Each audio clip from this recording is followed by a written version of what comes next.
Hijratga targ'ib qilgandan keyin hijratda bo'lib qoladigan xatarlardan, qo'rquvlardan biri o'lim qo'rquvini Alloh subhanahu va taolo bayon qilib turib, ana shu o'lim qo'rquvidan qo'rqmasdan sobit qadam bo'lib davom etishlikka Alloh subhanahu va taolo targ'ib qilib, kullu nafsin za'iqatul maut. Har bir jon borki o'lim sharbatini totadi. Kullu nafsin za'iqatul maut. Qanaqa jon bo'lishidan qat'iy nazar hamma o'ladi. Kullu man alayha fan Alloh taolo. Yer yuzidagi hamma narsa foniy bo'ladi. Va yabqa wajhu robbika zul jalali val ikram. Zul jalal bo'lgan Robbingiz yuzi qoladi xolos. Hamma o'ladi. Hijrat qilgan ham bir kun emas bir kun ajali kelib vafot etadi yoki qatl qilinadi, shahid bo'ladi. Hijrat qilmagan ham vafot etadi. Hamma o'ladi.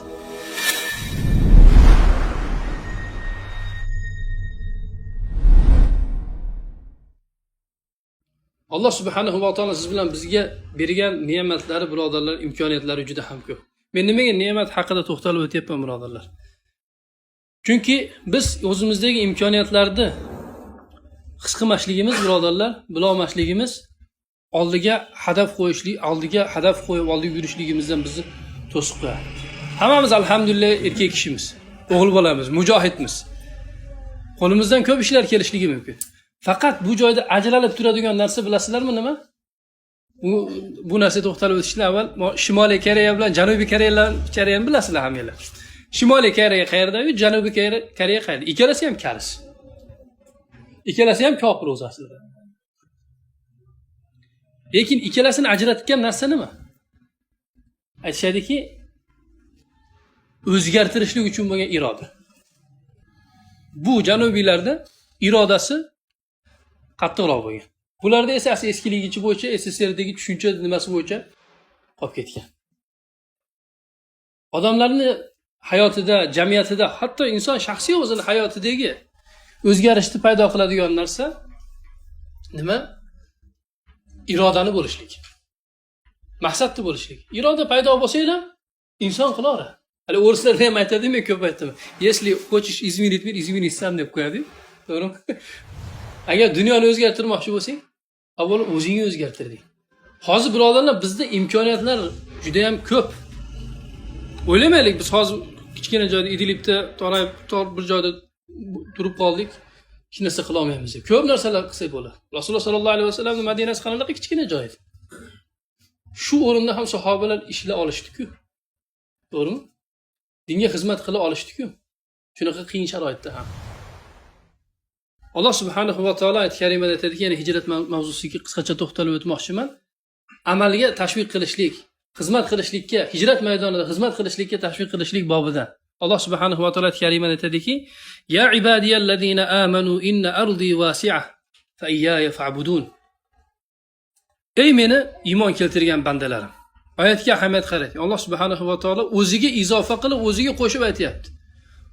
Ularni o'ziga yaqin qilib turib, ey mening bandalarim deyapti. Ya ibadi allazina amanu, ey iymon keltirgan mening bandalarim.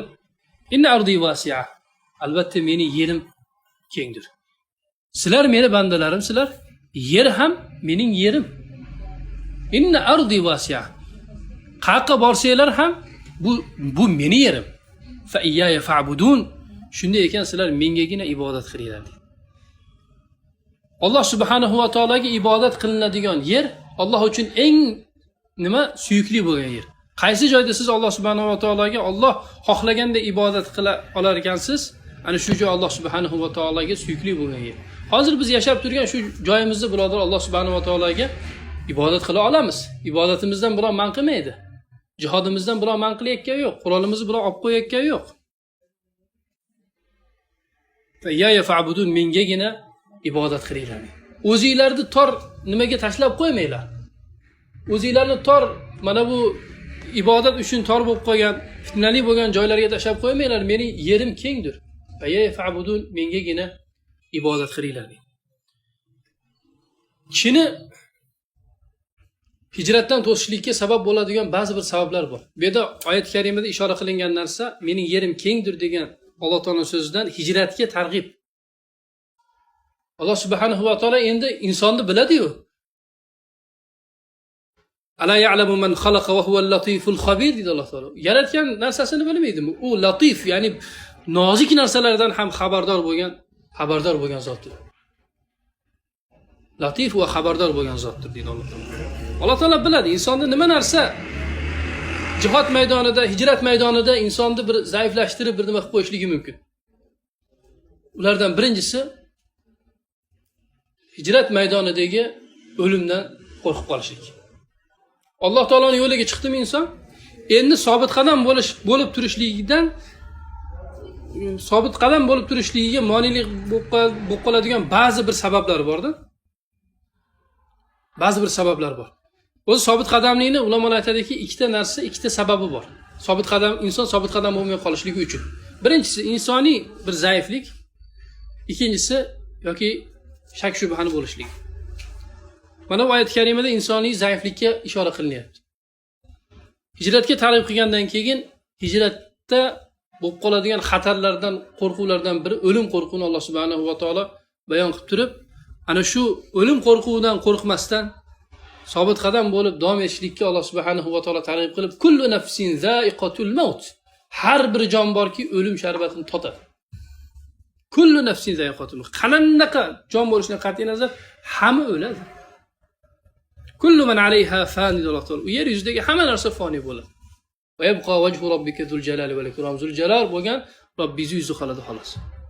Hamma o'ladi. Hijrat qilgan ham bir kun ajali kelib vafot etadi yoki qatl qilinadi, shahid bo'ladi. Hijrat qilmagan ham vafot etadi. Hamma o'ladi. Lekin Alloh subhanahu va taolo hijratga targ'ib qilib aytayapti: "Kullu nafsin za'iqatul maut, thumma ilayna turja'un." Har bir jon borki o'lim sharbatini totadi.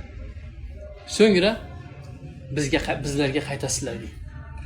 Hijrat qilgan holatda, hijrat maydonida, jihad qilgan holatda, jihad maydonida qatl qilingan yoki hijrat maydonida vafot etib Allohga qaytgan odam qayerda-yu? Dunyo lazzatini xohlab hijrat maydonini tark qilib yoki jihad g'oyalarini tark qilib turib o'lgan odam qayerda? Ibrat yuzasidan aytaman, doim shu maydon haqida, janglar haqida, shu nimalar haqida, fitnalar haqida nima qilsam, Abu Muhammad aka shu joyda o'lib olaylik deydi, doim. 3-4 marta eshitganman akani o'zining og'zidan. Shu joyda ketib qolaylik dedi Muhammad aka. Jihad maydonida, hijrat maydonida birodarlar vafot etib olishlik ham bu katta bir ne'mat o'zi aslida. Alloh subhanahu va taologa muhojir bo'lib yo'liqishlik, mujohid bo'lib yo'liqishlik. Bu Alloh subhanahu va taolo katta fazl marhamati bo'ladi. Agar inson shu narsada vafot etadigan bo'lsa. Vallazina amanu va amilus solihati lanubawwi'annahum minal jannati ghurafan tajri min tahtiha al-anharu khalidina fiha ni'ma ajrul 'amilin.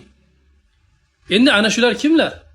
Ya'ni Alloh subhanahu va taolo hijratga targ'ib qilgandan keyin hijrat maydoniga kelib turib, shundaylar turmaydi ular. Balki Alloh subhanahu va taolo ularni aytayaptiki, vallazina amanu va iymon keltirganlar va solih amal qilganlar, ularga jannatlardan go'zal go'shalarni ularga boshpana qilib beramiz. Ostidan anhorlar oqib turadi. Ular unda abadul abad qoladilar. Ni'ma ajrul amilin. Amal qiluvchilarni ajri naqadar ham go'zaldir deydi. Amalga targ'ib bo'lyapti. Hijrat qilib bilan qolmaysiz, balki nima? Amallarda ziyodalashlikka, solih amallarda ziyodalashlikka harakat qilasiz. Allazina sabaru va ala robbihim yatawakkalun. Ular shunday kishilarki, sabr qilganlar va Robbilariga tavakkal qilgan kishilar. Alloh subhanahu va taolo karimada aytayaptiki, "Lanubawwi'annahum minal jannati ghurafa." Kishini hijratdan to'sib qo'yishlikka sabab bo'ladigan yoki hijrat maydoniga kelgandan keyin mana bu qiyinchiliklarni ko'tara olmasdan hijrat maydonini tark qilib qo'yishlikka sabab bo'ladigan narsalardan nima? Inson bir o'ziga bir boshpana topolmayapman degan narsani nima qilishligi, bir bahona qilishligi yoki shuni bir sabab qilib nima qilishligi, ko'tarishligi. Alloh subhanahu va taolo shu boshpana qo'rquvidan odamlarni boshpana ham qanday bo'lar ekan, uyim qanday bo'lar ekan degan mana bu qo'rquvga tushmaslik uchun Alloh subhanahu va taolo nima deyapti? Biz ularga jannatlardan boshpanalar qilib beramiz. Jannatlardan uylar beramiz deyapti. Chunki vatanni tashlab ketishlik qiyin, odam nafsiga yoqmaydi. O'lim xatariga o'zini tashlashlik yoqmaydi. Alloh subhanahu va taolo mana shu narsaga ishora qilyaptiki, insonni hijratdan to'sib qoladigan narsalarga inson ahamiyat qaratmasligiga. Alloh subhanahu va taolo ularni sifatlab yana aytayaptiki, allazina sabaru va ala robbihim yatawakkalun. Ular shunday kimsalarki, sabr qiladilar va Robbilariga tavakkal qiladilar. Demak, birodarlar, odamki biz jihad maydonida ekanmiz, hijrat maydonida ekanmiz, sabr qilinadigan ishlar, sabr qilinadigan holatlar, vaziyatlar birodarlar albatta boshimizga keladi. Usiz bo'lmaydi birodarlar. Bu holatda biz birodarlar Allohgagina tavakkal qilib, Alloh taolo karimida ishora qilgandek, va ni'ma ajrul amilin, amal qiluvchilarning ajri qanday ham, naqadar ham buyukdir deganda amal qilishlikda davom etishligimiz kerak.